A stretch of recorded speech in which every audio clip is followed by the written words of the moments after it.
Je me suis demandé cette semaine comment on fait pour supporter la vie. Les monologues du vin.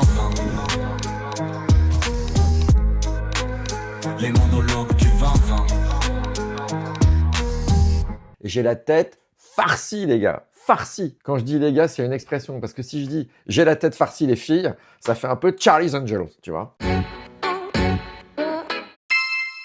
Comment est-ce qu'on reçoit la folie et l'absurdité du monde tous les jours, à chaque minute, de chaque heure? Chaud, froid, sucré, salé, comment on se réjouit? On peut pas se réjouir. La dette publique a encore explosé. La Corée du Nord est surarmée. Jubilard ne veut rien nommer. Le ballon d'or, c'est pour Dembélé. Chaud, froid, sucré, salé, comment on se réjouit? On peut pas se réjouir. Trump prix Nobel, espèce de taré. La Palestine un peu considérée. À Marseille, PSG humilié. Jean-Michel Aulas peut-il espérer? Et pour Teddy Riner, on va voter? C'est la folie le monde, c'est la folie le monde. Chaud, froid, sucré, salé, comment on se réjouit? On peut pas se réjouir.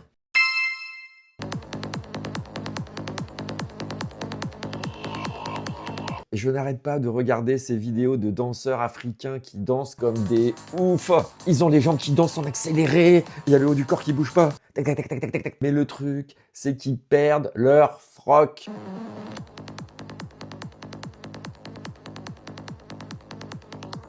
Il se filme en train de danser, il perd son froc, il voit l'image, il poste quand même. Donc il y a son pote qui lui dit « Tu peux pas refaire la vidéo et mettre une ceinture, non ?» Ah non, moi je suis un puriste, moi je danse, ça tombe, ça tombe. On voit mes couilles, c'est pas un problème, ok? Le monde doit savoir. Je voudrais savoir danser comme ça, mais évidemment, je peux pas danser comme ça. J'ai pas le cardio pour danser comme ça. En plus, j'ai les pieds plats, donc sur le sol, là, tac, tac, tac, tac, à chaque fois, moi je rêve. Pour ça, je préfère la danse irlandaise. La danse irlandaise, c'est aérien, c'est joyeux.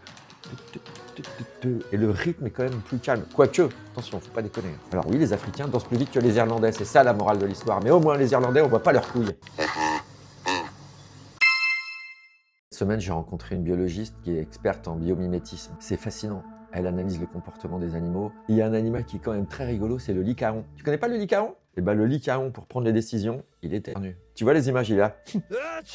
Et quand il fait ça, les autres savent qu'il a voté. Cette nuit, j'ai fait une petite insomnie et je me suis dit comment tu peux contrer le lycaon? Eh ben, je me suis dit, tu lui envoies une petite dose d'antihistaminique. Le mec, il éternue plus. Il guérit, quoi. Le nez tranquille. Donc les autres le regardent, ils font, mais qu'est-ce qui se passe? Je peux pas éternuer. Je peux pas éternuer, putain.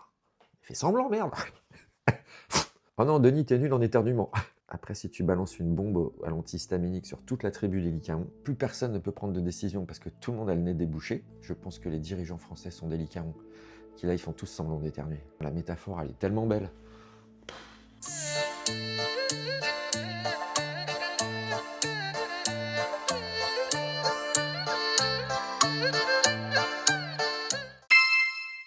Cette nuit, j'ai eu un schéma, un peu comme Doc Brown dans Retour vers le futur. Le schéma.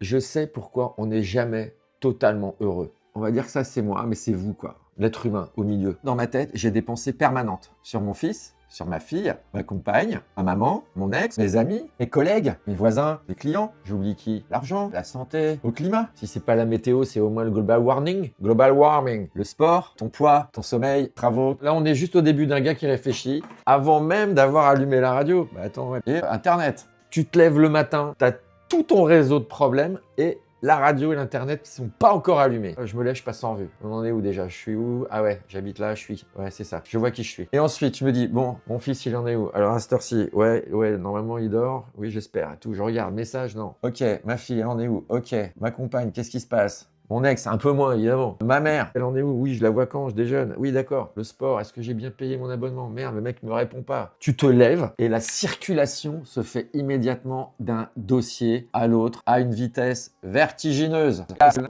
Et pour peu qu'un des éléments te rappelle un autre, tiens, pognon, tiens, mon fils. Mon fils, si tu vois cet épisode, c'est un exemple. C'est une démonstration. Et donc, les gens qui disent, il faut vivre l'instant présent, je veux dire, va te faire...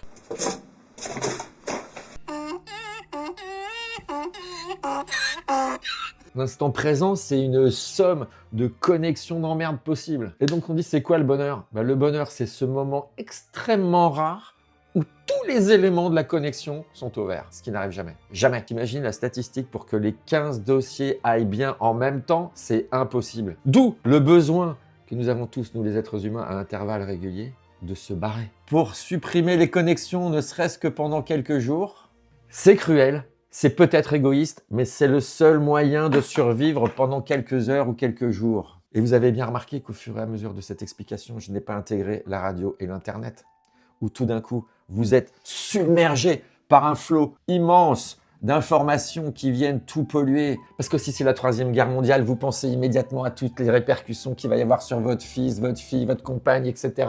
L'économie va s'arrêter, vous n'aurez plus d'argent, où est-ce que vous allez habiter, vos enfants sont loin, comment vous allez les regrouper, le climat pendant ce temps-là, on s'en bat les noisettes puisque c'est la guerre mondiale. Mais heureusement, il y a le Cornu qui reçoit les syndicats et Jean-Michel Aulas qui veut être maire de Lyon. Donc tout va bien. Donc qu'est-ce que t'arrêtes de me faire chier? Donc évidemment que le bonheur est possible.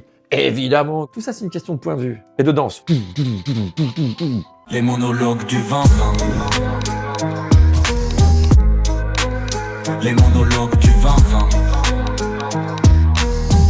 Il n'y a pas assez de tubes politiques. Le cornu, le cornu, le cornu.